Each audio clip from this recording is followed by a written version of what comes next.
عفرین قەزایەکی سەر بە پارێزگای حەلەب لە سووریا و بەشێکە لە خاکی ڕۆژاوای کوردستان کە نزیکترین شاری کوردیە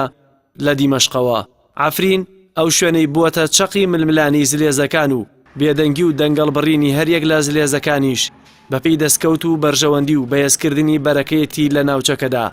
پەلەمەردانی عفرین لەلایەن تورکیاوە جگە لەوەی دەستدرێژیەکی ئاشکرای نێودەوڵەتی تورکیایە، هاوکات تورکیا ئامانجلەی پاراستنی ئەمنیەتی وڵاتەکەیەتی بەلاوازکردنی چەکدارانی یەپەکە و یەپەژە کە لەلایەن ئەمریکاوە پاڵپشتی دەکرێن و ئەو هێزانە و پەکەکەش لە چاو تورکیا هیچ جیاوازیەکیان نییە کە دەبنە مەترسی بۆ سەرخاکەکەی پەیەدە لە ڕۆژاوای کوردستان و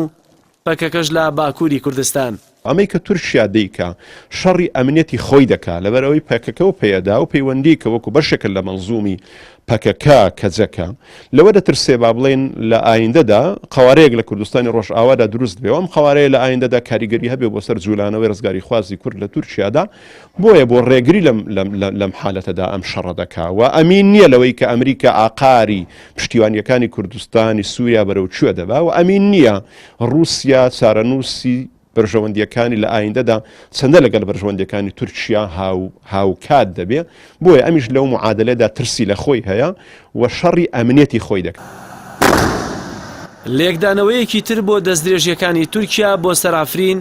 ستراتیژیەتی عفرینە لە ڕووی جوگرافیاییەوە کە زۆرێک لە شارەزایان بە کەرکووک گوێنای دەکەن. بەپێی لێکدانەوەکان ترسی گەوری تورکیا لە ڕۆژاوای کوردستان و گروپە چەکدارە کوردەکان لەو ناوچەیە ئەو کاتەیە کە لەلایەن ئەمریکاوە ڕۆژاوا وەک ناوچەیەکی خۆبەڕێوەبەریدانی پێدا دەنرێت کە ئەو کات عفرین تاکە دەریچەی بردنە دەرەوەی نەوتی جەزیرەیە بۆ سەردەریای ناوەڕاست لەلایەن ئەمریکاوە بێەوەی ئەمریکا پێویستی بە خاکی تورکیا هەبێت. بڵاتە سەوەڕ دەکەم ئەگەر بیشوپێنین عفرین وەکو کەرکوچی لای ئێمەوەتە خاڵێکی زۆر هەستیارە هەتا هەر استراتیژی ئەمریکی هەبێ بۆ ئەوەی کە زارێکشکە نەوتی هەرێمی جەزیرە بفرۆشێ بە دنیای دەرەوەدا ئەمریکا دەتوانێت لە ڕێگەی عفرینەوە تورکیا بێمنەتکە کە خاچی تورکیا و سنوور و تورکیا